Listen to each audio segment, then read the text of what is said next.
for the people around you. Until I come, devote yourself to the public reading of Scripture, to preaching and to teaching. Do not neglect your gift, which was given you through a prophetic message. Again, he's bringing back that time, sometime in the past, when he and Timothy had found out through some word from God about his spiritual gift that he had. Be diligent in these matters. Give yourself wholly to them so that everyone may see your progress. Watch your life and doctrine closely. Persevere in them, because if you do, you will save both yourself and your hearers. Wow.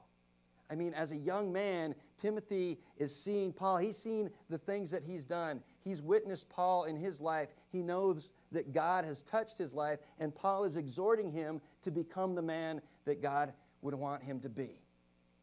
We need to be people who will talk and speak truth into the lives of others. You know, it's funny because sometimes we see that and we don't let other people know. Sometimes we see something that they have, but we don't let them know. We got to be the guys and the women who speak truth into the lives of others.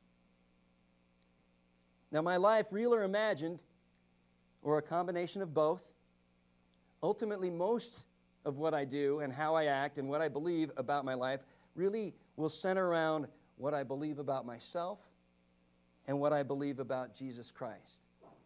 You know, what I believe about myself includes everyone around me, but it also is about what I believe about Jesus Christ. And so I need to see me and you the way God sees me, the real me.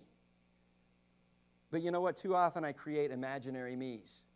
I don't know if you've done this or not. And there's a few imaginary me's that I've developed as I've gone through my life. And these might not make any sense to you, but these are some imaginary me's that I've created for myself.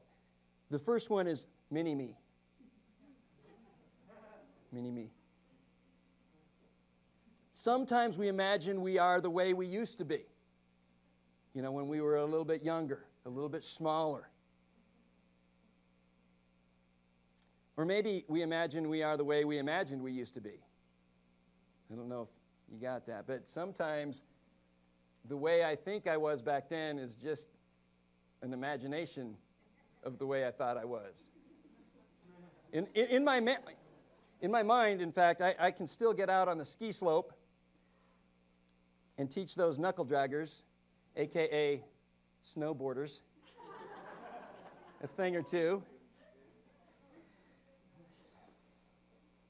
You know, and Brian and I have talked about this. We have this image of how we used to be out on the slope. Maybe it was real, maybe it wasn't, but I still think I can do that. And then I go down 2 or 3 runs, and my body says, "Are you crazy? A, you were never like that, and B, you're not like that now." I do that with basketball too. You know, I think I used to play pretty good. I think. You know, I can imagine me imagining me dunking the basketball, but now I know that never happened. But, you know, I could play defense. I could actually shoot and stuff. And one time up and down, the court didn't change things much. Now I need a good source of oxygen on the edge there. The only thing I can do well at defense is if you make a quick move and it's 2 moves, I haven't reacted to your first move yet, so I'm still in position to get back to your second move. So it's like, boom, boom, aha, I'm still there. Thought you had me. But you know what? I think I still view myself spiritually like I did when I was younger, too.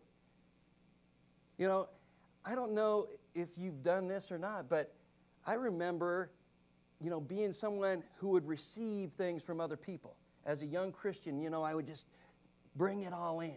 And I would just take it all in. And man, that, you know, and listening to wisdom that people had gotten over the ages. And sometimes I still think, and I hold back because I still want people to feed me. And yet God has used my life experiences and He's allowed me to walk with Him through these experiences. I need to start being the old guy. You know, as much as I hate that, you know, as God gives me experiences, I can be that person to breathe into the lives of others now. But sometimes I'm waiting for somebody to still breathe into my life. And sometimes I might allow that image to stifle my growth or keep me from pursuing a ministry God has for me.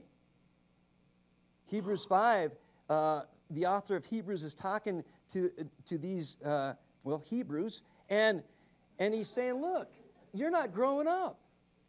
In Hebrews 5, it says, in fact, though by this time you ought to be teachers, you need someone to teach you the elementary truths of God's Word all over again. You need milk, not solid food. Anyone who lives on milk, being still an infant, is not acquainted with the teaching about righteousness. But solid food is for the mature, who by constant use have trained themselves to distinguish good from evil. You know, wherever you're at, God can use you. Wherever you're at in your walk with Him, God can use you. And by looking back to the way you used to be and putting yourself into that, sometimes we don't allow God to use us and work through us and live in us today. And so we need to keep looking forward and not imagining us as our mini-me. The other me I've created is super me.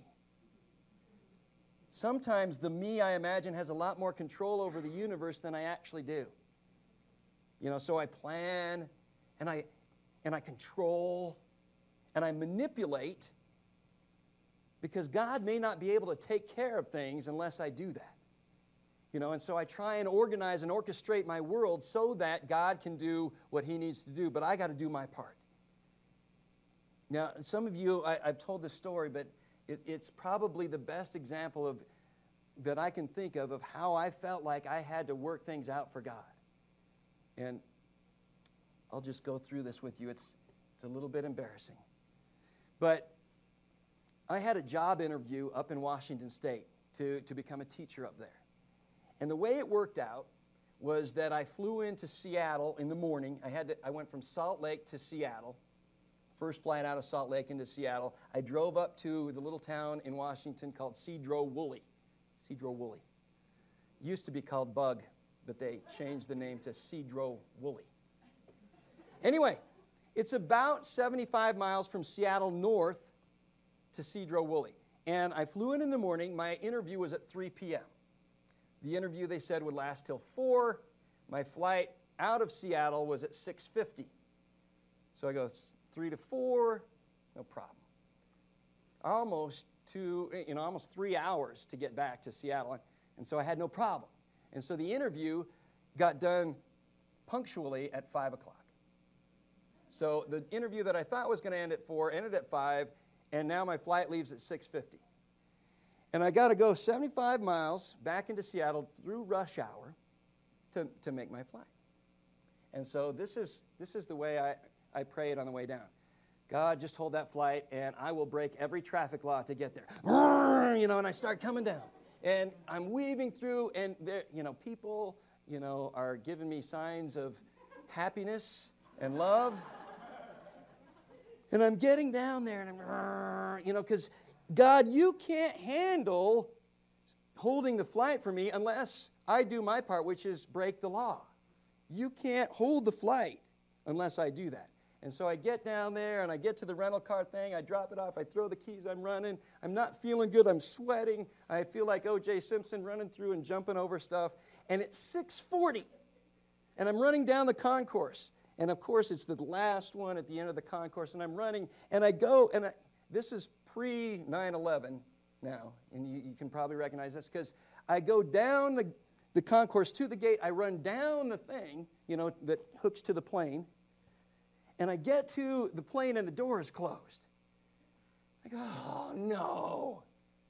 And, you know, as I'm down there, the door opens, and they go, what are you doing? I said, this is my flight. They said, we haven't even called for anybody to start getting on the flight yet. So I have to walk back up the little concourse, and there's all these people going, you know, looking down the thing, and I just, you know, I go back up there. I sit in the gated area for another 20 minutes. They call me on, we get on, I sit on the plane for an hour and a half because there was something mechanically wrong with the plane. And in that whole time, God is going, are you kidding me? You don't think I can hold the plane for you? And I'm just going, man. But I still do that. Get so mad at myself.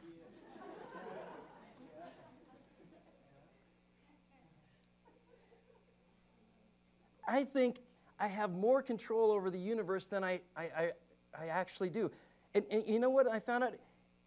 Well, let me just say this about this. How silly is this idea of control? I don't even have control over my own body now, some of the time. How can I control the universe? I'm sitting in a chair and I get a cramp. You know? All of a sudden my body says, I'm going to do whatever I want.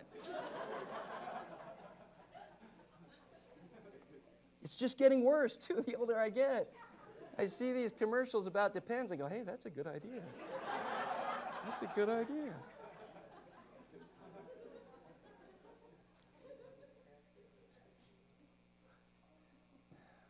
This is how James talks about it in James 4.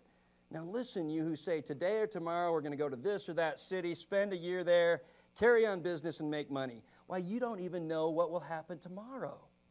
What is your life? You are a mist that appears for a little while and then vanishes.